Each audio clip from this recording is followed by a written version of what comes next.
Alô, alô! Fala Brasil! Está no ar! Mais um Palavras ao Léo, seu programa diário de todas as noites. Comigo, Zé Leonardo, seu cronista preferido. Pois é, cada um tem o cronista que merece, né? Talvez você, meu amigo, minha amiga, mereça a minha. Essa é a sua sina. A minha é fazer esse programa de segunda a sexta, né? Para tentar elucidar o que é esse país, esse mundo, em todas as suas contradições, seja na política, na economia, na arte, na cultura, na sociedade, na vida. Meus amigos e minhas amigas, de forma alguma, assassinatos políticos são exceção na história, né? O mais recente, do Fernando Villavicencio, né? Candidato a presidente, um dos candidatos a presidente no Equador, é mais um rol extenso aí de assassinatos políticos ao longo da história, né? O que se consta é o primeiro assassinato político, isso foi do príncipe Helmsdorf, ficava ali onde hoje é a Alemanha, né? Isso há 3.800 anos atrás, né? Ou seja, tempo pachuchu, né? Aí nós temos também Júlio César, Lincoln, Francisco Ferdinando, que inclusive derivou na Primeira Guerra Mundial, né? Kennedy, enfim, uma série de assassinatos políticos ao longo da história, e a América Latina é pródiga, né?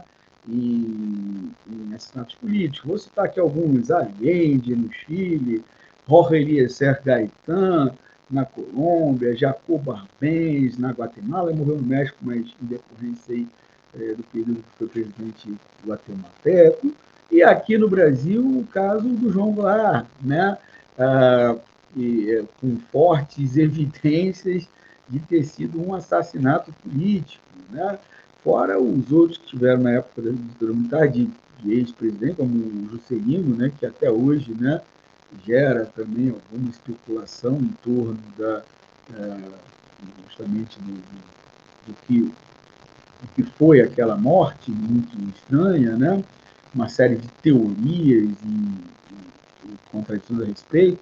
Né? Aliás, existe um livro muito legal, né, do Carlos Heitor Coni, né, que é O Beijo da Morte, se eu não me engano, né, o nome é Beijo da Morte, que faz uma relação entre a morte de João Goulart, do Juscelino e do Carlos Lacerda, que eram três aí, talvez, fortíssimos candidatos a presidente após o fim do regime militar, né?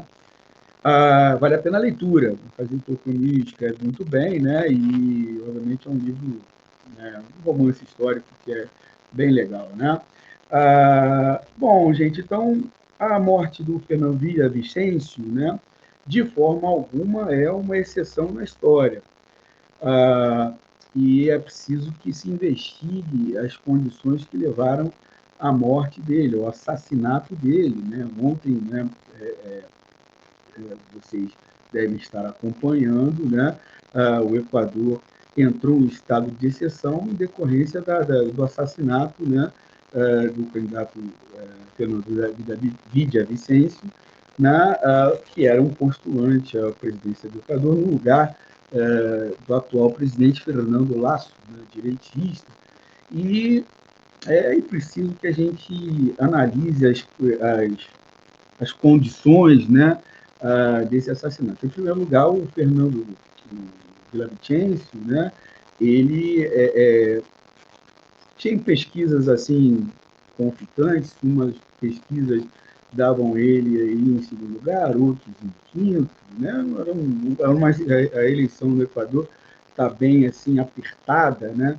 Está bem disputada e obviamente ele estava no páreo, né? Mas não era o candidato mais competitivo, né? O que tudo indica as pesquisas, né?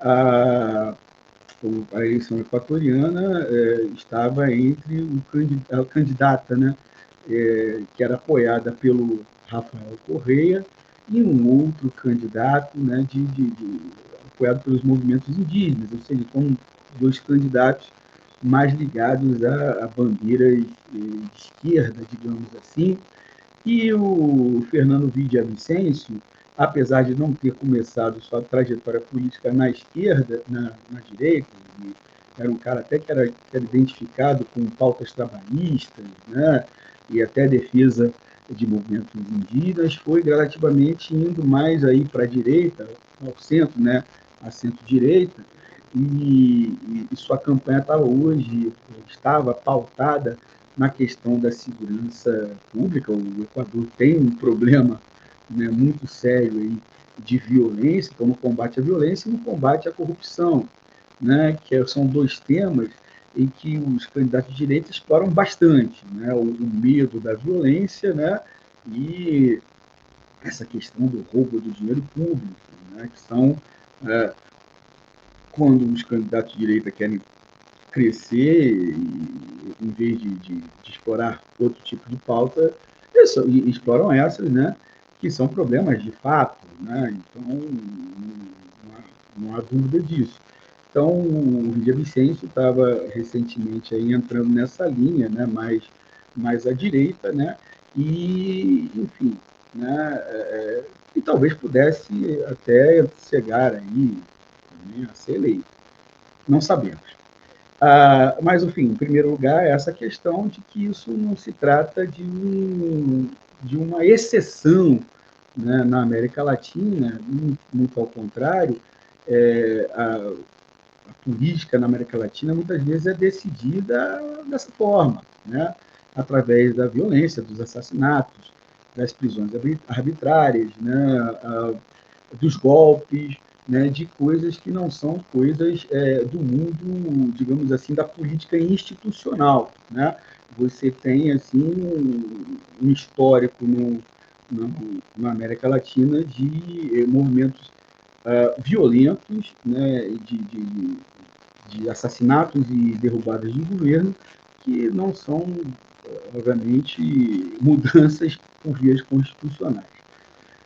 Agora, é importante a gente analisar, né, assim, esse contexto, ou seja, o Equador está mergulhado numa crise política muito grande, né, ou seja, você tem o Lasso, que é o atual presidente, ele lançou mão de um dispositivo constitucional e dissolveu um Congresso, né, que é chamado, parece que é morte combinada, né, que ele dissolve o Congresso, mas ao mesmo tempo ele tem que convocar eleições e ele não pode se candidatar, né? Então ele estava sofrendo um processo de impeachment, né?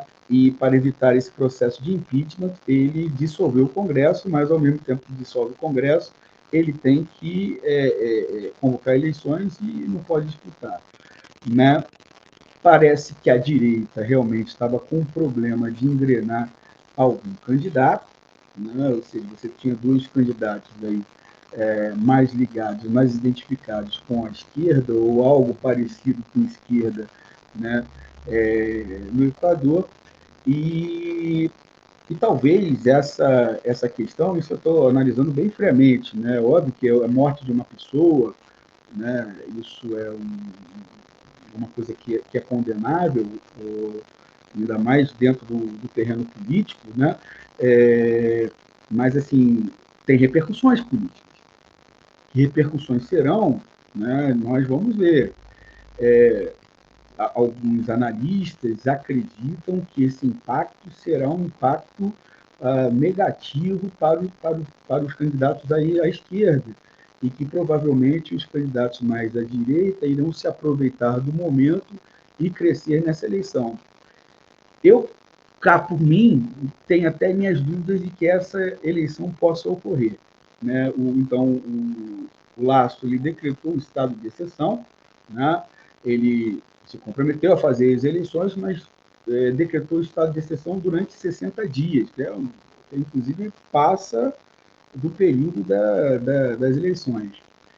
Em que clima essas eleições irão ocorrer, né? Em que condições essas eleições irão ocorrer, com exército na rua, com tanque, né? Cerceando, às vezes, a uma ou outra mobilização popular, em nome da ordem, né, e em nome do combate ao crime organizado. Ou seja, hoje também apareceu, né, que uma facção lá criminosa ligada ao tráfico de drogas é que teria assumido a, digamos assim, a autoria do assassinato, do atentado que derivou no assassinato aí do Villavicencio, né? Tudo ainda é especulação, né? Em geral, a gente não sabe realmente o que é que está por trás desse tipo dessa coisa. É importante analisar por quê? Porque isso pode apontar tendências, né? Enfim, não estou querendo fazer nenhuma profetização de nada, né? Até porque não sou pitonisa, mas isso pode contaminar, de certa forma, a política na América do Sul, especificamente. Esperemos que não, né? Esperemos que não. Esperemos realmente que a crise política no Equador se resolva, e ela só tem uma forma de se resolver, que é através do povo. Né? Somente o povo é que pode resolver essa crise. Né? Os partidos políticos são muito desacreditados no Equador, como de regra são aqui no Brasil também, e institucionalmente você não vê muita saída, né, para a crise equatoriana. Né? E tendo dito isto, meus amigos e minhas amigas, entrego esse abacaxi em vossas mãos para que vocês possam descascar, deglutir e digerir. E até amanhã, pessoal!